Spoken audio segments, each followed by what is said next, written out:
Lewandowski goes for it again! And then Ronaldo! Oh, it's Messi! Aguero! How's it going guys? It's Divyanshu. Welcome back to another episode। और इस episode में मेरे पास आपके लिए football से related काफी सारी अपडेट है, तो वीडियो में एंड तक जरूर बने रहना। वीडियो पसंद है तो वीडियो को लाइक करना, चैनल को सब्सक्राइब करना। मैं इसी तरह फुटबॉल से रिलेटेड कंटेंट इस चैनल पर अपलोड करता हूँ। तो बिना टाइम वेस्ट कराए शुरू करते हैं अपनी पहली अपडेट से, और ये अपडेट है मैनचेस्टर सिटी और हैरी केन से रिलेटेड। तो यार अब जो रिपोर्ट्स आ रही हैं वो एक काफ़ी ज़्यादा इंटरेस्टिंग ट्रांसफर ऑफर के बारे में बताती है, और ये है कि मैनचेस्टर सिटी हैरी केन के लिए 2 प्लेयर प्लस कैश का एक ट्रांसफर ऑफर दे सकती है, और वो 2 प्लेयर कोई और नहीं बल्कि रहीम स्टर्लिंग और गैब्रियल हेजूस हैं। तो यार जैसे आपको पता है कि अभी तक जो स्पेकुलेशंस आ रही थी थोड़े टाइम पहले तक कि जब सर्जियो एगुएरो मैनचेस्टर सिटी से बार्सिलोना में चले जाएंगे तो जो गैब्रियल हेजूस हैं वो एक नेचुरल स्ट्राइकर है, वही उनके सक्सेसर होंगे। बट ऐसा हमको देखने को नहीं मिला। सीजन के एंड के फेस में जाके या फिर हम देखें जो चैंपियंस लीग के फाइनल में जाके कहीं ना कहीं जो गैब्रियल हेसुस हैं उन पे पेप गार्डियोला काउंट नहीं करते। तो आप ये तो कंफर्म मान ही सकते हैं कि इस डील में कुछ हो ना हो, अगर जो डील होती है टॉटनहम के साथ अगर वो पेप गार्डियोला मतलब वो प्लेयर स्वैप वाली डील होती है तो कहीं ना कहीं गैब्रियल हेसुस उसमें मेंशन जरूर होंगे। वहीं बात करते हैं रहीम स्टर्लिंग की, तो यार आज अब एक सीजन पहले अगर पिछले सीजन की बात करें तो कहीं ना कहीं रहीम स्टर्लिंग एक अनटचेबल के तौर पर रहा करते थे पेप गार्डियोला के स्क्वाड में, और वो सिर्फ उन 3 प्लेयर्स में से हैं जिन्होंने पेप गार्डियोला के अंडर 100 गोल स्कोर करे मैनचेस्टर सिटी के लिए। लेकिन कहीं ना कहीं अगर इस सीजन की बात करें तो उनका जो परफॉर्मेंस है वो बहुत ही ज़्यादा एवरेज रहा है, और जो पैकिंग ऑर्डर है जो एक प्रायोरिटी ऑर्डर रहता है उसमें भी कहीं ना कहीं पेप गार्डियोला के लिए वो अब बहुत नीचे आ चुके हैं। तो हाँ हम मान सकते हैं कि ये एक ऑफर जा सकता है जहाँ पर गैब्रियल जेसुस और रहीम स्टर्लिंग कहीं ना कहीं जहाँ मैनचेस्टर सिटी के लिए एक फेवरेबल ऑप्शन नहीं है, कहीं ना कहीं वो स्पर्स के लिए एक बहुत अच्छे एडिशन हो सकते हैं। वहीं बात करें अगर इस कहानी में ट्विस्ट, तो यार इस कहानी में ट्विस्ट आ सकता है, और वो ट्विस्ट आ सकता है आर्सेनल का। अब यार आपको पता है कि आर्सेनल जहाँ पर एक तरफ मार्टिन ओडेगार्ड और एमिलियानो बुएंदिया के लिए कहीं ना कहीं अपनी जो ट्रांसफर स्ट्रेटेजी है उसको प्रायोरिटाइज कर रहा है, लेकिन हमें पता है यार हमें ये नहीं मानना चाहिए कि जो आर्सेनल का ट्रांसफर बजट है वो बहुत कम रहता है, बट कभी ना कभी वो एक अनएक्सपेक्टेड जो चीज़ है उसको पुल ऑफ कर देते हैं। और इस समय यार आपको पता है कि जो आर्सेनल के ओनर्स हैं वो बहुत ही ज़्यादा क्रिटिसिज्म रिसीव कर रहे हैं और बहुत ही ज़्यादा बैकलैश मिल रहा है फैंस की तरफ से। तो काफ़ी सारी रिपोर्ट्स ऐसी बता रही हैं कि इस समय जो आर्सेनल के बोर्ड रूम में बातें चल रही हैं कहीं ना कहीं जो ओनर्स हैं उनको ये बताया जा रहा है कि ये एक तरीका ऐसा हो सकता है कि अगर हम एक मेगा साइनिंग कर सकते हैं तो जो फैंस का और जो ओनर्स का रिलेशन है वो कहीं ना कहीं सुधर सकता है। और ऐसे में अब रिपोर्ट्स ये आ रही हैं कि जहां पर एमिलियानो बुएंदिया और मार्टिन ओडेगार्ड एक ट्रांसफर प्रायोरिटी है, वहीं कहीं ना कहीं रहीम स्टर्लिंग को साइन करने में आर्सेनल इस समय सबसे फेवरेट है। बाकी जो प्राइस टैग है यार वो अभी तक डिस्क्लोज नहीं हुआ है, बट जो भी हो सकता है वो निकोलस पेपे के लिए जितना उन्होंने 70-80 मिलियन तक की रेंज में था उस हिसाब से अगर शायद से आर्सेनल कर सकती है। बट यहाँ पर देखने वाली ये बात है कि अगर आर्सेनल मैनचेस्टर सिटी से रहीम स्टर्लिंग को खरीद लेती है तो फिर टॉटनहम हॉटस्पर का क्या स्टैंड रहेगा हैरी केन के रिगार्डिंग। बट अभी ये एक इंटरेस्टिंग सिचुएशन बनी हुई है। इसके रिगार्डिंग यार कोई अगर अपडेट आएगा तो मैं आपको इस चैनल पर अपडेट कर ही दूंगा। बात करते हैं यार नेक्स्ट अपडेट की, और ये अपडेट है जो यूरोपियन चैंपियनशिप है उसके लिए जो इंग्लैंड का नेशनल स्क्वाड है वो अब हमारे सामने आ चुका है। तो यार जैसे ये नेशनल स्क्वाड पब्लिक डोमेन में आया उसी के बाद से जो ट्रेंट अलेक्जेंडर आर्नोल्ड है लिवरपूल के राइट बैक और जो गैरेथ साउथगेट हैं जो इंग्लैंड के मैनेजर है वो काफ़ी ज़्यादा क्रिटिसिज्म रिसीव कर रहे हैं। और इसका रीज़न यार मैं आपको एक स्टोरी समझाता हूँ कि स्टोरी एक्चुअल में पूरी है क्या कि यार जो इंग्लैंड का जो स्क्वाड है उसमें जो राइट बैक की पोजीशन है वो काफ़ी ज़्यादा डिबेटेबल और कंट्रोवर्शियल है। ये अगर मैं आपको आसान शब्द में बताऊँ तो काफ़ी ज़्यादा कंपटीशन, सबसे ज़्यादा कंपटीशन उसी पोजीशन पे होता है। और ऐसे में इस वक्त जो गैरेथ साउथगेट है उनके मैनेजर, उनके पास 5 ऐसे प्लेयर्स थे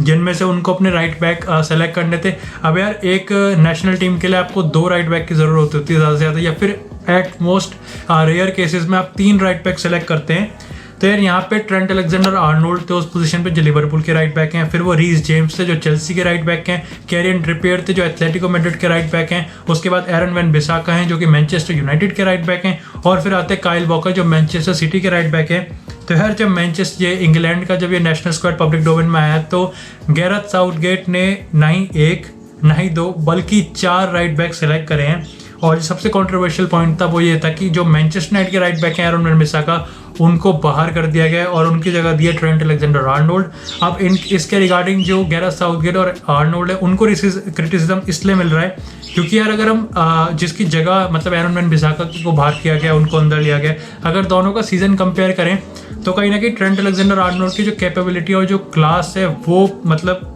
बिल्कुल अनक्वेश्चनेबल है। लेकिन उनका अगर ये वाला सीज़न हम देखें तो लिवरपूल के साथ उन्होंने प्रीमियर लीग में टॉप 4 में अपनी जगह बनाई है, जहाँ चैंपियंस लीग में वो रियल मैड्रिड से एलिमिनेट हो गए थे। उसके बाद कुल मिला के उन्होंने कोई ट्रॉफी नहीं जीती है। वहीं मैनचेस्टर यूनाइटेड की बात करें तो उन्होंने भी कोई ट्रॉफी नहीं जीती है, लेकिन कहीं ना कहीं वो यूरोपा लीग के रनर्स अप रहे हैं और प्रीमियर लीग के भी वो रनर्स अप रहे हैं। तो कंपेरेटिवली एरन वन-बिसाका ने ज़्यादा अच्छा परफॉर्म किया है, कलेक्टिव की बात करते हैं। लेकिन इसके रिगार्डिंग यार आपका क्या ओपिनियन है कि ट्रेंट अलेक्जेंडर-आर्नोल्ड को इंग्लैंड के नेशनल स्क्वाड में जगह मिलनी चाहिए या नहीं मिलनी चाहिए? आप मुझे कमेंट सेक्शन में ज़रूर बता सकते हैं। बाकी यार एक छोटी सी अपडेट और भी है कि जो जेसी लिंगार्ड है उनके रिगार्डिंग में काफ़ी ज़्यादा कंट्रोवर्सी इस वक्त है कि उनको भी इंग्लैंड के नेशनल स्क्वाड से बाहर कर दिया गया है। अब क्योंकि यार आपको पता है जब से मैनचेस्टर यूनाइटेड से वेस्ट हैम में अपना लोन पूरा कर रहे हैं, जो जेसी लिंगार्ड की फॉर्म है ना वो प्योर क्लास चल रही है और उसकी वजह से वेस्ट हैम कहीं ना कहीं यूरोपियन कॉम्पिटिशन्स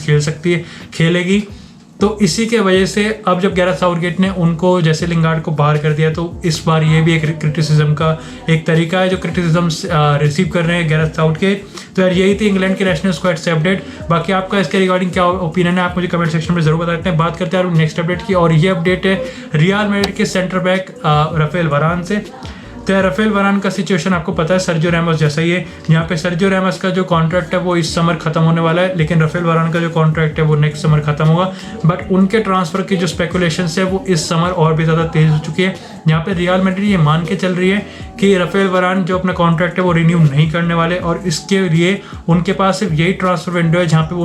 उनके ऊपर कैश इन कर सकते हैं। और आपको पता है यार राफेल वारान के लेके जो मैनचेस्टर यूनाइटेड है वो काफ़ी ज़्यादा लिंक हो रहा है। और अब जो ट्रांसफर जो अपडेट आई है वो ये आई है कि मैनचेस्टर रियल मैड्रिड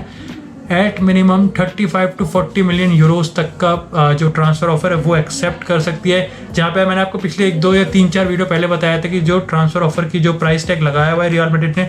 वो कहीं ना कहीं 70 से 60-70 मिलियन के है, लेकिन अब उसको कम कर दिया गया 20-25 मिलियन। और ये सिर्फ इसलिए कि रियल मैड्रिड अब कॉन्फिडेंट हो चुकी है कि राफेल वारान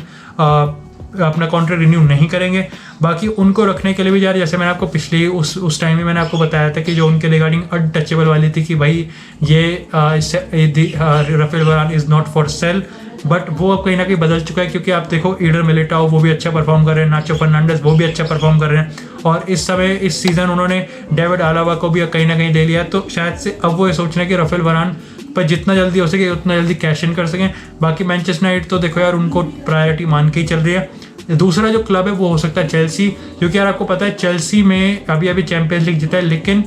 भले ही उन्होंने थियागो सिल्वा का जो 1 साल कॉन्ट्रैक्ट है उसको एक्सटेंड कर लिया, बट उनको पता है कि उनको लॉन्ग टर्म में उनको रिप्लेस करना ही पड़ेगा। और जो उनके कैप्टन है सीजर एस्पिलिक्वेटा वो भी अपने मिड 30s में आ चुके हैं। तो कहीं ना कहीं वो सोचते हैं कि राफेल वारान एक अच्छे परफेक्ट रिप्लेसमेंट हो सकते हैं। और आपको पता है यार चेल्सी का बोर्ड इस समय थॉमस टुचेल को जो मांग रहे हैं ना वो देने को तैयार है। बाकी यार बात करते हैं अपनी नेक्स्ट अपडेट की, और जब मैंने चेल्सी की बात करी है तो उनसे रिलेटेड ये अपडेट है, जहां आपको पता है कि जो चेल्सी का बोर्ड है और चेल्सी के जो पर्टिकुलरली ओनर है रोमन अब्राहिमोविच, वो कहीं ना कहीं इस वक्त थॉमस टुचेल को हर तरीके से सपोर्ट करने के लिए तैयार हैं। और मैंने आपको पिछले वीडियो में बताया था कि अराउंड 250 मिलियन यूरोज या 200 मिलियन यूरोज तक का ट्रांसफर बजट उन्हें दिया जा सकता है। और अब जो रिपोर्ट आ रही है वो ये आ रही है कि यार चेल्सी इस समय 70 मिलियन यूरोज को लाइन अप कर रही है। 70 मिलियन यूरोज का जो ऑफर है वो लाइन अप कर रही है रोमेलो लुकाकू के लिए। अब यार रोमेलो लुकाकू के लिए मैंने आपको पिछली वीडियो में अपडेट दिया था कि उनके रिगार्डिंग जो नए मैनेजर है इंजागी, उन्होंने उनको प्रॉमिस किया, कहीं ना कहीं उनको ये दिलासा दिया है कि भाई देखो तुम्हारे साथ ही हमारा फ्यूचर है, और चाहे कुछ भी होता रहे, चाहे एंटोनी कॉन्टे चले जाए, चाहे जो इंटर की जो फाइनेंशियल कंडीशन है वो खराब है, लेकिन Lukaku is not for sale. But कहीं ना कहीं चेल्सी ये मान के चल रही है कि अगर वो एक अच्छा ऑफर देते हैं तो शायद से फाइनेंशियल कंडीशन के चलते जो लुकाकू है वो सेल हो सकते हैं। क्योंकि यार इस समय इंटर मिलान 2 नेगोशिएशंस पे डील कर रही है, एक है अशरफ हकीमी पे और एक रोमेलो लुकाकू पे, और दोनों ही कहीं ना कहीं 80-70 मिलियन के आसपास का ट्रांसफर ऑफर लेके मान रहे हैं। तो शायद से अगर अशरफ हकीमी वाला जो नेगोशिएशन है वो गिर जाती है तो मे बी चेल्सी अगर 70 से थोड़ा और ऊपर का ट्रांसफर ऑफर देगी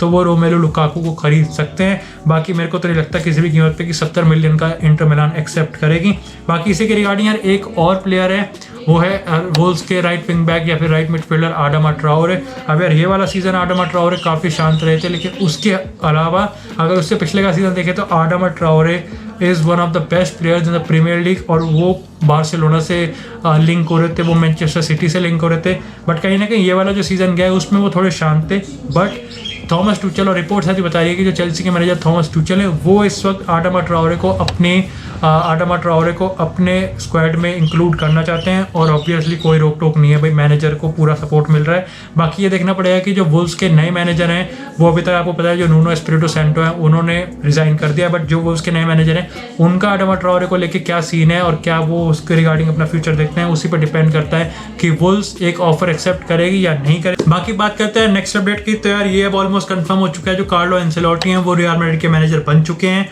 2015 में उनको सैक कर दिया गया था, बट फिर से वो रियल मैड्रिड के मैनेजर बन चुके हैं। उन्होंने अपनी पब्लिक स्टेटमेंट में, ऑफिशियल स्टेटमेंट में ये कहा है कि मैं एवर्टन में एक अच्छा टाइम स्पेंड करा था, बट रियल मैड्रिड का ये अनएक्सपेक्टेड ऑफर कहीं ना कहीं मेरी और मेरी फैमिली को मजबूर करता है कि हम उस ऑफर को एक्सेप्ट कर सकते हैं। और यार देखो, पर्सनली मैं बताऊं तो ऑब्वियसली पता था कि एवर्टन में अगर आप मैनेजर तो आप रियल मैड्रिड का जो कॉल है वो नहीं ठुकरा सकते। और शायद से अगर उनकी एज को देखें 62 ईयर्स के हो चुके हैं और उनका जो लास्ट एक ट्रॉफी आई थी वो बायर्न म्यूनिख के साथ आई थी, तो शायद से उन्हें लगता है कि रियल मैड्रिड के साथ उनके लगता है कि यार ऑब्वियसली रियल मैड्रिड के साथ उनके ज़्यादा चांसेस हैं ला लीगा को जीतने के, ला लीगा को जीत के एक ट्रॉफी कमाने के, और कहीं ना कहीं चैंपियंस लीग को एक बार वो फिर से जीत सकते हैं। बाकी बात करते हैं यार एवर्टन की, तो यार जब अब कार्लो एंसेलोटी हैं तो एवर्टन उनके रिप्लेसमेंट को ऑलरेडी ढूंढ रही है, जहाँ पे जो नुनो एस्पिरिटो सैंटो हैं वो इस समय फेवरेट बने हुए हैं कि वो एवर्टन के नए मैनेजर बन सकते हैं। बाकी एक और मैनेजर है जो पहले उनके मैनेजर हुआ करते थे एवर्टन के, बट अब इस समय वो वेस्ट हैम के मैनेजर है, और मैं बात कर रहा हूँ डेविड मोइस की। अब यार आपको पता है कि डेविड मोइस के अंडर वेस्ट हैम यूनाइटेड का क्या सीजन रहा है इस सीजन, ये वाला सीजन क्या परफॉर्मेंस रही है। वेस्ट हैम यूनाइटेड को वो यूरोपियन कॉम्पिटिशन्स में लेके गए हैं, तो कहीं ना कहीं एवर्टन एक बार फिर उनके साथ रियूनियन कर सकती है। अभी तक कुछ डिसाइडेड नहीं है। नुनो एस्पिरिटो सैंटो फिर भी फेवरेट बने हुए हैं और दूसरे नंबर पे आते हैं डेविड मोइस, और उसका रीज़न बताया जा रहा है कि यार देखो डेविड मोइस इतने मेहनत के बाद उन्होंने वेस्ट हैम यूनाइटेड को एक यूरोपियन कॉम्पिटिशन में लेके गए हैं, तो वो उसको क्लब को क्यों छोड़ेंगे। बाकी इसके रिगार्डिंग यार एक और अपडेट है, और जब यार आपको पता है कार्लो एंसेलोटी अब जब वापस रियल मैड्रिड में आ चुके हैं, तो दो प्लेयर्स ऐसे हैं जिनके रिगार्डिंग जो फ्यूचर है ना वो काफ़ी ज़्यादा इंटरेस्टिंग हो सकता है, और कहीं ना कहीं वो है गैरेथ बेल और मार्टिन ओडेगार्ड। यार आपको गैरेथ बेल का पता है कि इस समय अगर रियल मैड्रिड में ज़िनेदिन ज़िदान होते तो गैरेथ बेल का कोई ऐसा चांस नहीं था कि वो रियल मैड्रिड में रहते, और रहते भी तो वो बेंच पे अपना तकिया लगा के सो रहे होते। लेकिन अब क्योंकि आपको पता है कार्लो एंसेलोटी के अंडर मतलब गैरेथ बेल ने अपनी majority of the trophies ज़िनेदिन Zidan के अंदर जीती है, इतना अच्छा मतलब इतना कुछ अच्छा खेल के नहीं, बट उन्होंने जो अपने बेस्ट फुटबॉल है वो कहीं ना कहीं एक टाइम पे कार्लो एंसेलोटी के अंडर खेला है, जहाँ पे फेमस 2013-14 वाला जो कोपा डेल रे का फाइनल था जहाँ पे वो उनका स्प्रिंट वाला गोल था, कहीं ना कहीं वो था। तो ऐसा रिपोर्ट्स आ रही है कि शायद से ईडन हज़ार्ड की गंदी परफॉर्मेंस को देखते हुए और जो ईडन हज़ार्ड की स्ट्रगल है उसको देखते हुए कार्लो एंसेलोटी एक बार गैरेथ बेल को फिर एक मौका दे सकते हैं कि वो अपनी जगह फिर से स्टार्टिंग 11 बनाया, जो अपना एक लास्ट ईयर है उनका रियल मैड्रिड में, अपने करियर को एक बार फिर से रिवाइव कर सकते हैं। बाकी अगर आपको बताऊँ मार्टिन ओडेगार्ड की, तो मार्टिन ओडेगार्ड के रिगार्डिंग यार ये है कि जो स्टैंड ज़िनेदिन ज़िदान का था वही कहीं ना कहीं कुछ स्टैंड लग रहा है कि कार्लो एंसेलोटी का हो सकता है, और शायद से ये एक गुड न्यूज़ हो सकती है आर्सेनल के लिए, क्योंकि एक अनएक्सपेक्टेड चीज़ कहीं ना कहीं लीड करती है दूसरी अनएक्सपेक्टेड चीज़ के लिए। बाकी यार बात करते हैं अपनी नेक्स्ट अपडेट क्या है। मैंने आपको 2 वीडियोस पहले बताया था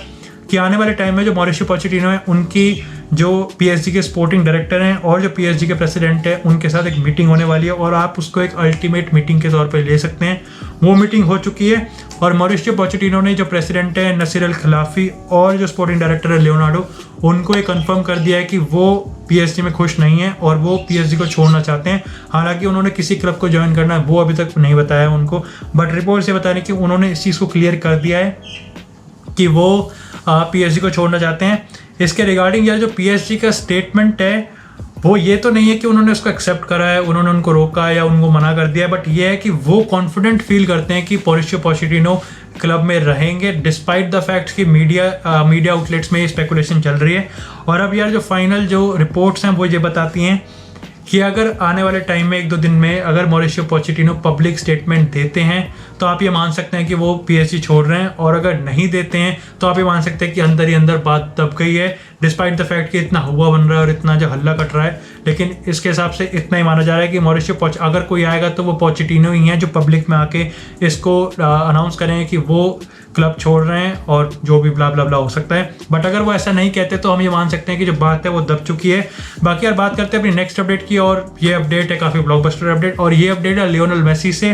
तो यार इसमें मेसी के अलावा बार्सिलोना की मैं थोड़ी सी और जनरल अपडेट पे बात करूँगा। सबसे पहले बात करते हैं लियोनेल मेसी की। तो यार आपको पता है पिछले काफ़ी टाइम से जब से जॉन लेपोर्ता जो नए प्रेसिडेंट है बार्सिलोना के वो प्रेसिडेंट बने हैं, तब से जो एक तरीके से जो मोमेंटम था, जो पुश था और जो पॉजिटिव जो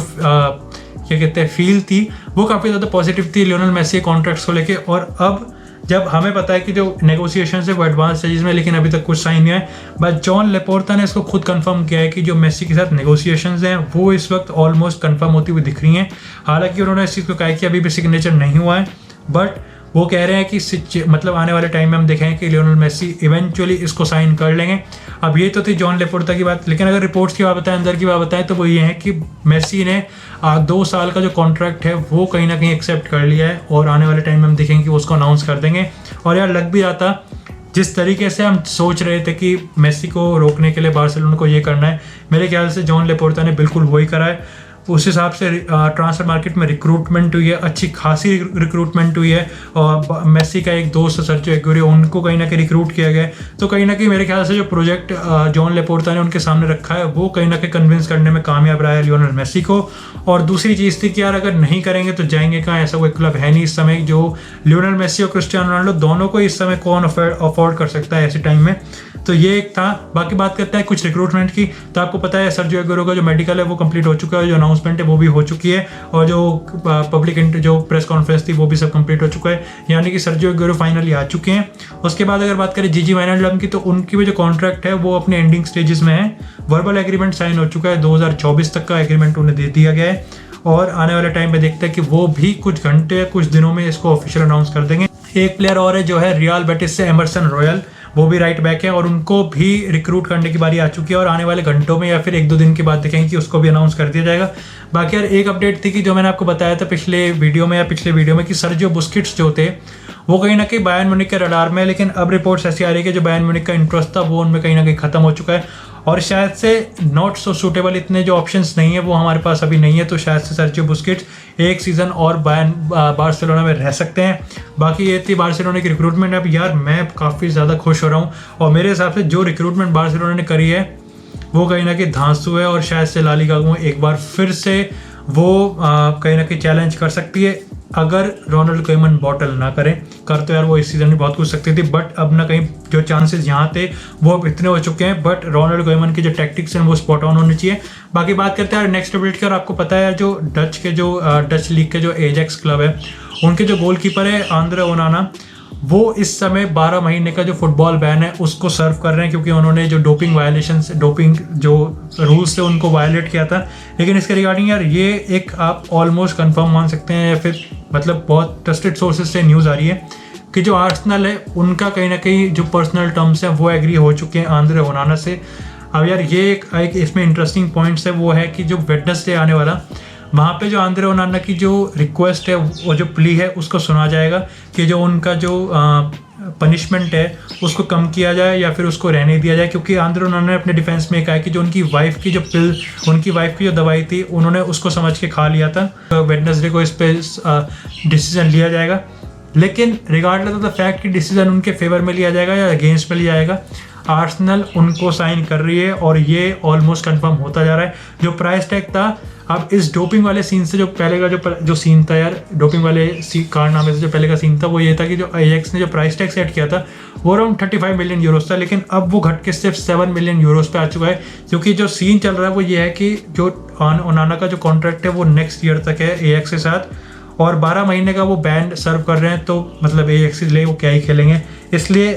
फॉर मिनिमम एज नाउ जो अभी बात चल रही है वो यही है कि आर्सेनल 7 मिलियन में कहीं ना कहीं आंद्रे ओनाना को ले लेगी, और ये मेरे ख्याल से बहुत ही बढ़िया पुल है भाई। Andre ओनाना one of the best goalkeeper थे जब वो खेल रहे थे, बाकी अब देखने वाली बात होगी।